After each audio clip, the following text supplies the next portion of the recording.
wabarakatuh. Waalaikumsalam warahmatullahi wabarakatuh. Bagaimana kabarnya adik-adik semua? Alhamdulillah luar biasa, Allahu Akbar. Insya Allah jawabannya sama ya, di Padang sama di sini sama semuanya nih jawabannya. Hari ini pada saum ya? Ya Allah, insya Allah. Ya, alhamdulillahirabbil alamin. Alhamdulillahilladzi bi ni'matihi tatimmus shalihat. Alhamdulillah di pagi hari ini kita semua bisa berkumpul kembali di ruangan virtual. Semoga tidak mengurangi keberkahan kita di acara pagi hari ini. Salawat dan salam kita limpahkan kepada kedua hasanah kita Nabi Muhammad Shallallahu Alaihi Wasallam, pada keluarganya, sahabatnya, tabi'in, dan juga kepada kita sebagai umatnya yang mengikuti sunnah-sunnah beliau. Baik adik-adik sekalian, insya Allah pagi hari ini akan sharing, berbagi kisah ya, yang insya Allah mungkin kita bisa mengambil banyak pelajaran dari kisah ini, karena kisah ini sangat mirip-mirip dengan kita. Ada kesamaan ya. Kesamaan apa? Jadi ini kisah tentang Maryam. Ada yang udah hafal surat Maryam belum? Ada yang udah menghafal? Oh, belum ya. Oke, nanti insya Allah semuanya menghafal surat Maryam ya. Jadi di surat Maryam, dan itu satu-satunya ya, nama perempuan yang diabadikan di Al-Quran ya, itu adalah Maryam ya. Padahal kan Maryam ini bukan putri Rasulullah, bukan istrinya juga gitu ya. Tapi memang Maryam adalah ibunda dari Nabi Isa alaihi salam gitu ya. Nah, kenapa sih nama Maryam ini diabadikan di Al-Qur'an? Bahkan ada satu suratnya dan kisahnya tersendiri gitu ya. Itu menunjukkan betapa istimewanya seorang Maryam ya. Dan dalam satu hadis disebutkan bahwa ada 4 wanita terbaik gitu ya. Ada Khadijah, Maryam, Fatimah, sama Asiyah ya. Jadi Maryam juga masuk dalam wanita terbaik yang itu tidak akan pernah ada lagi gitu. Jadi 4 wanita ini tuh nggak akan pernah ada lagi di dunia ini gitu ya. Nggak akan pernah, kita tidak akan pernah sanggup menghadirkan kembali sosok 4 perempuan ini gitu ya. Yang sama persis gitu ya. Mungkin kalau berusaha mendekati tapi pasti jauh banget juga gitu ya. Nah, Maryam termasuk di dalamnya gitu ya. Nah, kenapa sih Maryam ini bisa spesial banget ya, menjadi wanita terbaik, terus juga diabadikan kisahnya dalam Al-Quran. Nah, dan kita nih di sini semua sebagai perempuan gitu ya, kita punya persamaan dengan Maryam, yaitu kita sebagai seorang perempuan gitu ya. Dan Maryam juga sebagai seorang yang, ini persamaan yang kedua ya, Maryam itu tidak memiliki suami. Nah, di sini belum punya suami semua kan? Ada yang bentar lagi sih. Jadi punya dua persamaan nih sama Maryam. Kita sama-sama perempuan, yang kedua bahasa kerennya sama-sama jomblo. Kak email juga jomblo ya? Atau ada yang punya pacar di sini? Sudah menikah, Kak. Sudah email, Kak. Ya Allah, kamu nggak tahu ya? Apaan Kak email? Ini di sana ada yang punya pacar nggak? Enggak ya, Masya Allah. Iya berarti sama, kita punya persamaan nih sama Maryam ya, sama-sama perempuan, sama-sama nggak punya pacar alias jomblo gitu ya.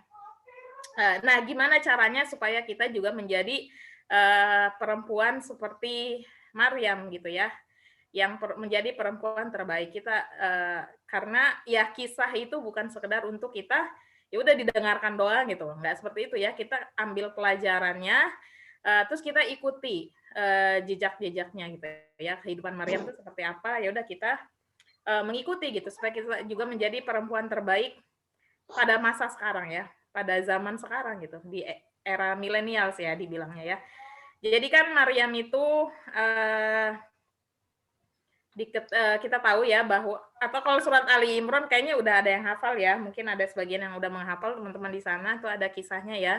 Kalau Maryam itu ahli ibadah ya, beliau itu punya mihrab tersendiri untuk tempat beribadah gitu, dan memang tidak bertemu dengan laki-laki ya, kecuali yang pamannya itu ya, yang Zakaria gitu ya, karena ayahnya Maryam ini kan sudah meninggal, jadi Maryam ini di bawah pengasuhan pamannya, yaitu Nabi Zakaria gitu ya. Dan Masya Allah ya, kan Maryam itu punya mihrab tersendiri ya, punya tempat ibadah sendiri gitu, yang ya tidak bertemu dengan laki-laki gitu ya, membatasi dirinya untuk tidak berkholwat atau berinteraksi dengan laki-laki yang bukan muhrimnya gitu ya. Nah, saya di sini mau ngambil satu part aja di bagian bagaimana Maryam ini menjaga dirinya dari laki-laki ya. Di situ ada di surat Maryam ya. Ketika ya jadi Allah itu mengutus malaikat Jibril ya untuk mendatangi Maryam untuk memberikan kabar bahwa Maryam itu nanti akan hamil gitu ya. Nah, ketika Allah mengutus malaikat Jibril, nah itu kan Jibril mau mendatangi Maryam ya. Nah, tapi kan malaikat ya pasti ini dulu apa ya, merubah bentuk gitu ya, nyamar. Jadi malaikat ini mendatangi Maryam dalam wujud seorang laki-laki yang ganteng gitu ya. Di situ kan dibilangnya sempurna ya. Basyaron sawiya apa ya ayatnya ya? Fattakhadat min dunihim hijabah fa ilaiha ruhana fatamatsala laha basyaron sawiya. Jadi Allah mengutus Jibril untuk mendatangi Maryam dalam keadaan yang Jibrilnya itu ya sempurna gitu ya. Mungkin kalau bahasa kita ganteng gitu ya. Jadi diutuslah Jibril mendatangi Maryam. Jibrilnya ini ganteng gitu ya. Nah, tapi apa coba yang dikatakan oleh Maryam ini masih di surat Maryam ya. Ketika seorang Jibril itu mendatangi Maryam. Nah, waktu itu Maryam nggak tahu kalau itu Jibril ya. Jadi ya udah didatangi oleh seorang laki-laki ganteng.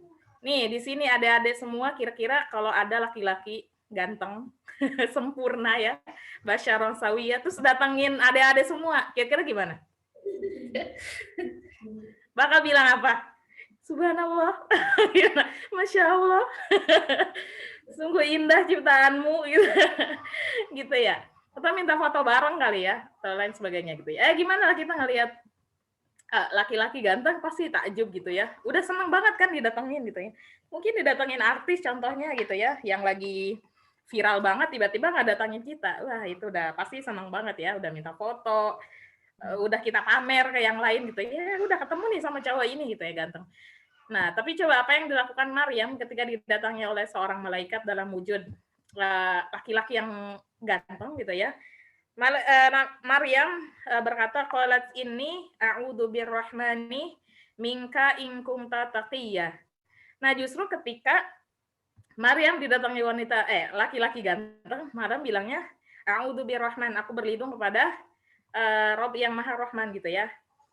Nah, ini kan kita kalau ketemu biasanya a'udzubillahi minasyaitonirrajim, kita berlindung itu kalau dari syaitan gitu ya. Nah, ini Maryam ini berlindung dari laki-laki yang ganteng.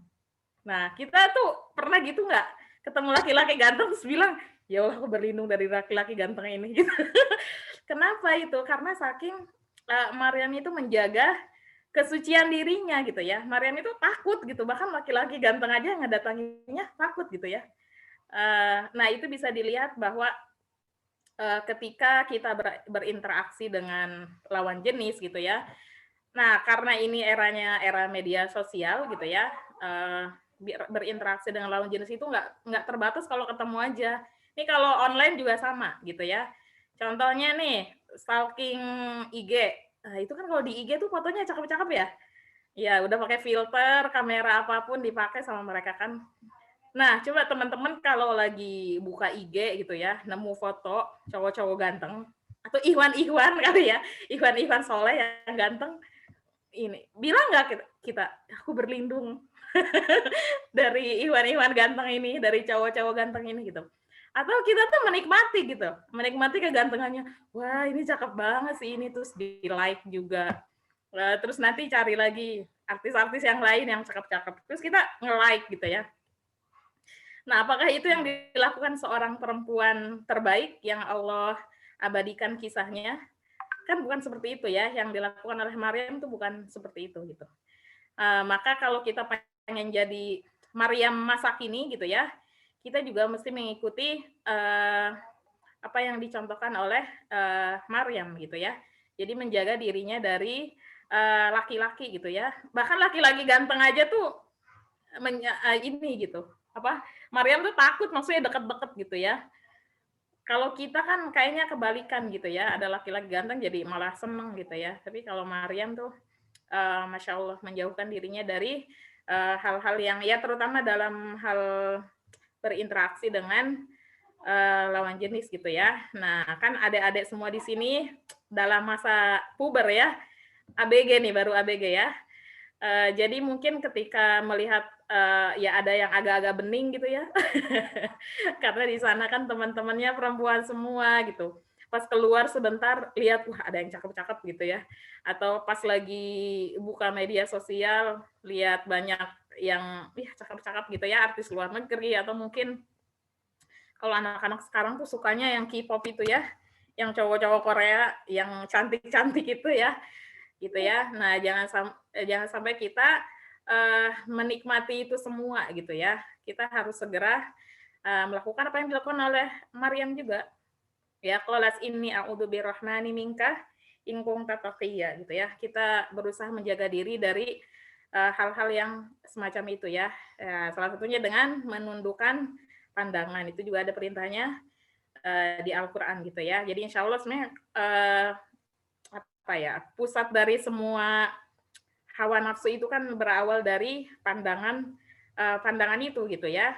Dan ya alhamdulillah adik-adik semua di sana kan nggak pegang HP ya, jadi nggak buka Instagram gitu. Dan di Instagram itu semua hal itu bisa kita lihat gitu ya, karena memang dia tuh gambar gitu ya. Jadi dari pandangan-pandangan itu justru menimbulkan hal-hal yang kurang baik gitu ya. Entah itu kita ngelihat orang posting ini kita jadi pengen juga, jadi menimbulkan kalau bahasa sekarang insecure ya. Insecure gitu ya. Jadi kok dia ini sih, kok dia kayak gini gitu. Jadi kita akhirnya kurang bersyukur terhadap diri kita sendiri gitu ya. Jadi nanti kalau pas pulang udah dibagiin HP-nya, ya nanti coba dilihat lagi pertemanannya di Instagram gitu ya, atau nge-follow-nya siapa aja sih gitu ya.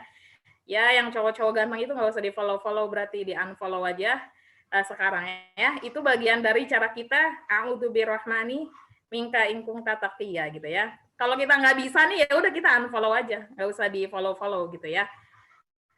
Teman-teman yang cowok-cowoknya gitu ya. Ya kecuali kalau ustadz mau dengerin tausiahnya itu yang apa-apa teman-teman bisa nge-follow gitu ya. Tapi kalau cuma yang buat main-mainan doang, yang cuma dilihat ya ini cakep nih kayaknya, ntar mau di-follow. Nah itu mendingan nggak usah gitu ya. Ya jadi itu bagian dari cara kita menjaga diri gitu ya. Nah, semoga teman-teman semua di sini, adik-adik semua di sini, kita menjadi Maryam masa kini gitu ya, yang tentu tidak akan pernah bisa juga menyaingi Maryam gitu ya, tapi kita berusaha mengikuti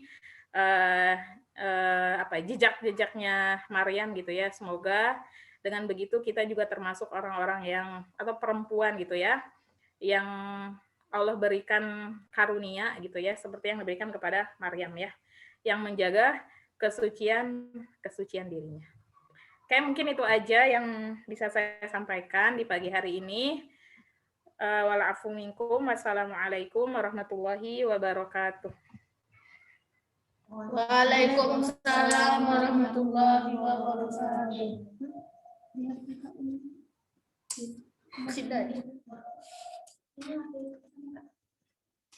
Terima kasih kepada Ustazah Sumi yang telah memberi tauji di pagi hari ini. Selanjutnya, Mars Mulujaya yang dibawakan oleh santri RK Wafi. Udah.